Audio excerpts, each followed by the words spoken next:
시편 9편은 다윗의 시입니다.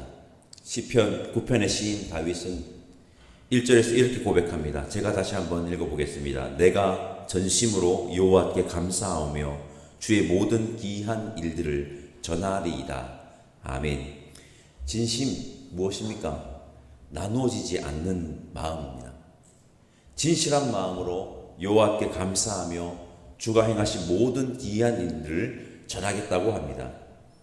그러면 기이한 일은 어떤 일을 말하는 것일까요? 기이한 일, 경이로운 일을 말하는데 무엇보다도 하나님께서 행하신 경이로운 일은 창조입니다.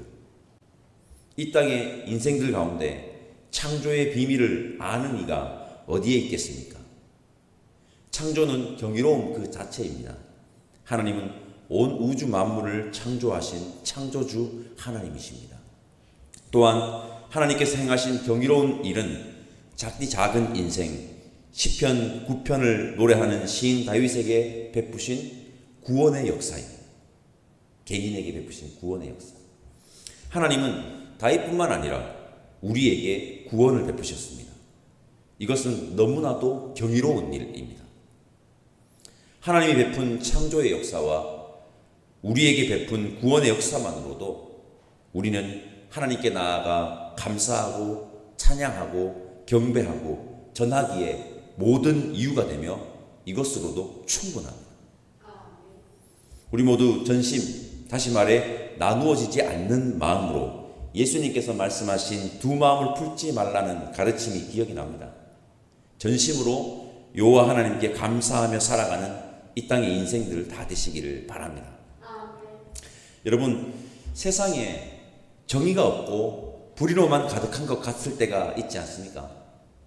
악인들은 형통하고 의인들은 고난과 고통 가운데 있는 것만 같아 힘들 때가 있지 않습니까? 시편 9편의 시인 다윗은 공의로운 하나님, 정의로운 재판장이신 하나님을 노래하고 있습니다. 우리 4절에서 8절까지 말씀을 함께 읽어봤으면 좋겠는데요. 4절에서 8절입니다. 주께서 나의 의와 송사를 변호하셨으며 보좌에 앉으사 의롭게 심판하셨나이다. 이방 나라들을 책망하시고 악인을 멸하시며 그들의 이름을 영원히 지우셨나이다. 원수가 끊어져 영원히 멸망하였사오니 주께서 무너뜨린 성읍들을 기억할 수 없나이다. 여호와께서 영원히 앉으시며 심판을 위하여 보좌를 준비하셨도다. 공의로 세계를 심판하시며 정직으로 만민에게 판결을 내리시리로다. 아멘. 여러분, 하나님은 공의의 하나님이시며 우리 하나님은 정의로운 재판장이십니다. 세상은 온통 불의한 것 같지만 이 세상의 모든 인생들은 하나님 앞에 서게 될 것이고 하나님의 정의와 공의 앞에 반드시 설 것입니다. 이 땅의 인생들 중에 하나님의 정의와 공의 앞을 피할 자가 없습니다. 그러니 우리는 절대로 하나님의 의를 저버리면 안 됩니다. 끝까지 하나님의 말씀대로 하나님의 뜻대로 살아가야 하는 것입니다. 4절을 봅시다. 주께서 나의 의와 송사를 변호하셨으므로 보좌에 앉으사 의롭게 심판하셨나이다. 변호 속에도 재판장 속에도 누가 앉아 계십니까? 하나님이 앉아 계십니다. 그렇게 하나님은 하나님의 의를 저버리지 않는 자를 변호하고 판결합니다. 하나님은 변호자이자 재판결자이십니다. 이 말은 뭡니까? 하나님을 저버리지 않아야 하나님의 정의로운 심판을 멸할 수 있다는 겁니다. 변호도 하나님이 하시고 판결도 하나님이 하십니다. 하나님의 의를 저버리지 않는 것 말고는 다른 방법이 없다는 것입니다. 5절은 또 이렇게 말합니다. 하나님께서 이방 나라들과 악인들을 멸하시고 그들의 이름을 영원히 지우게 하시겠다고 말입니다. 이방 나라들 외부의 적을 말하죠. 악인 내부의 적을 말하는 겁니다. 외부의 적이든 내부의 적이든 그들의 모습은 똑같습니다. 뭡니까? 하나님의 뜻대로 살아가지 않고 자기의 욕망과 이익을 위해서만 살아가는 자들을 말하는 겁니다. 그들은 자신들의 욕망과 이익을 위해서라면 다른 이들이 억울함을 당하든 피 흘림을 당하든 아랑곳하지 않습니다. 이것이 세상의 권력의 여러분 민낯 아닙니까?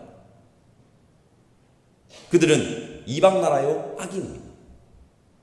그들은 하나님의 심판을 단단히 각오해야 합니다.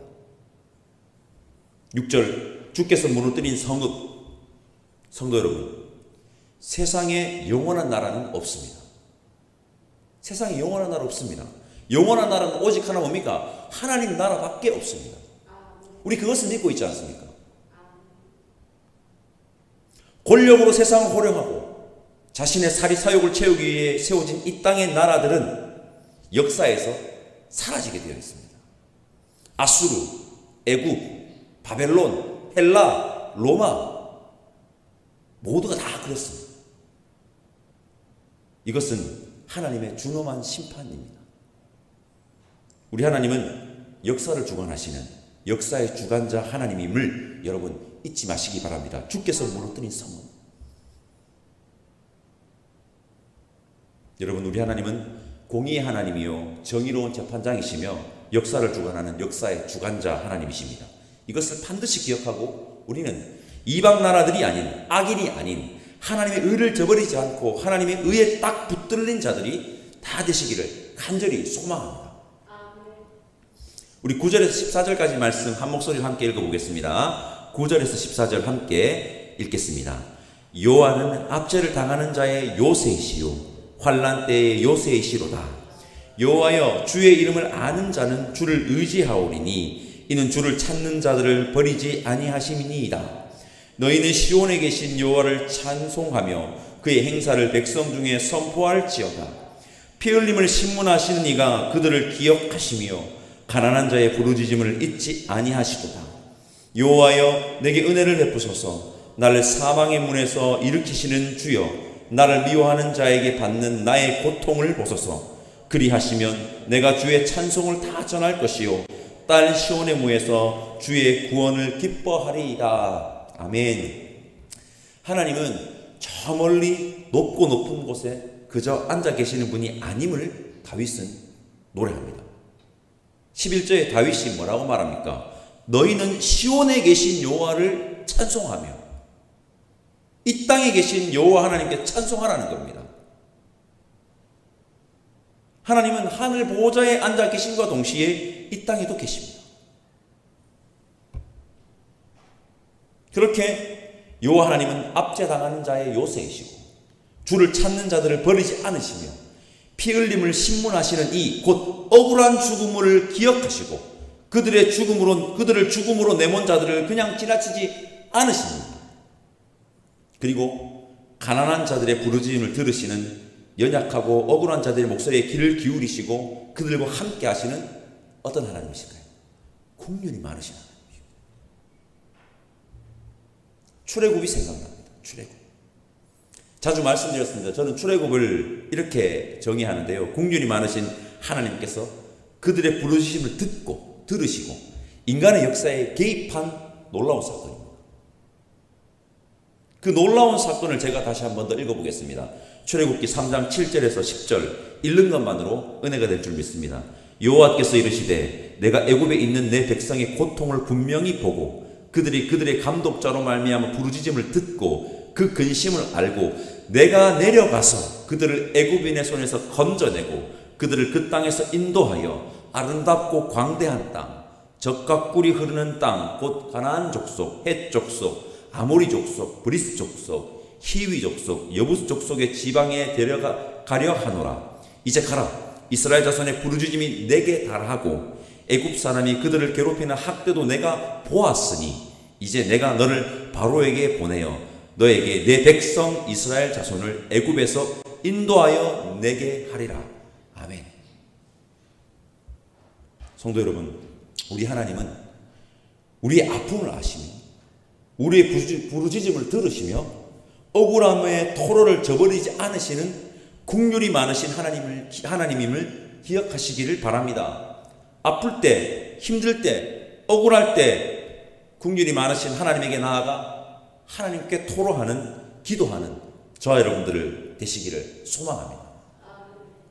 13절에 중요한 구절이 있습니다. 나를 사망의 문에서 일으키시는 주여. 성도 여러분, 생명을 주관하는 자, 우리에게 참 생명, 영원한 생명을 주시는 자 누구십니까?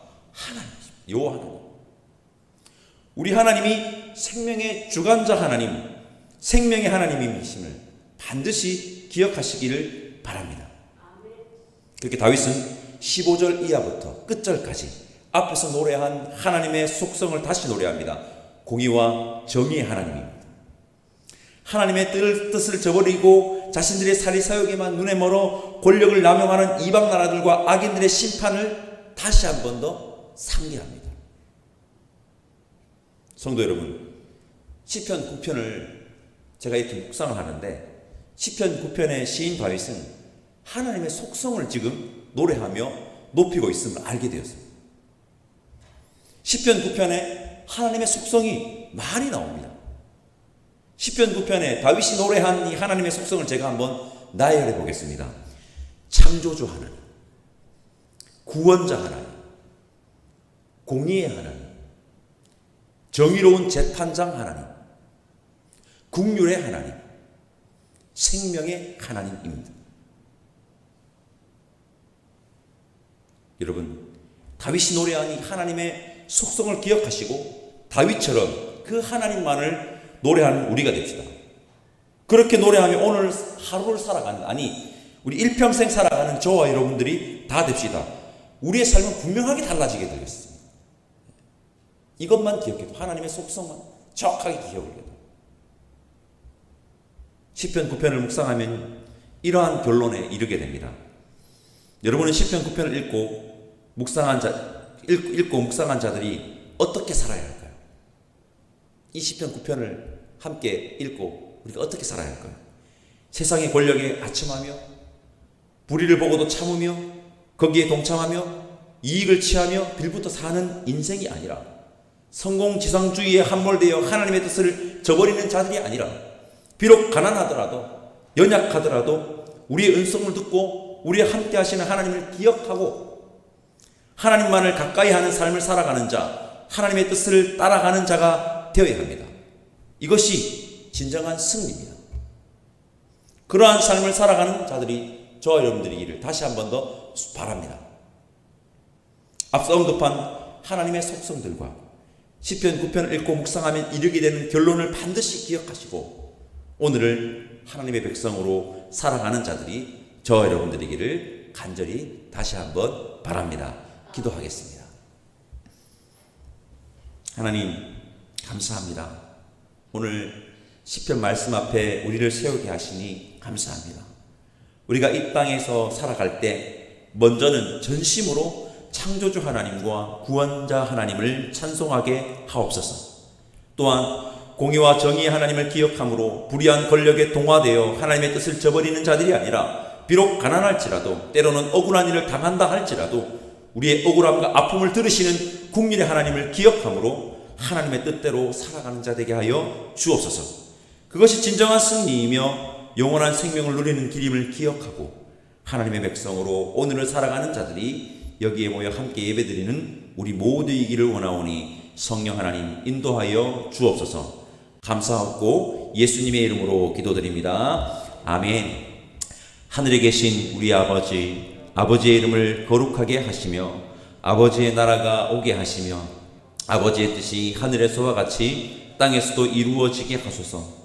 오늘 우리에게 일용할 양식을 주시고 우리가 우리에게 잘못한 사람을 용서하여 준 것 같이 우리 죄를 용서하여 주시고 우리를 시험에 빠지지 않게 하시고 악에서 구하소서. 나라와 권능과 영광이 영원히 아버지의 것입니다. 아멘.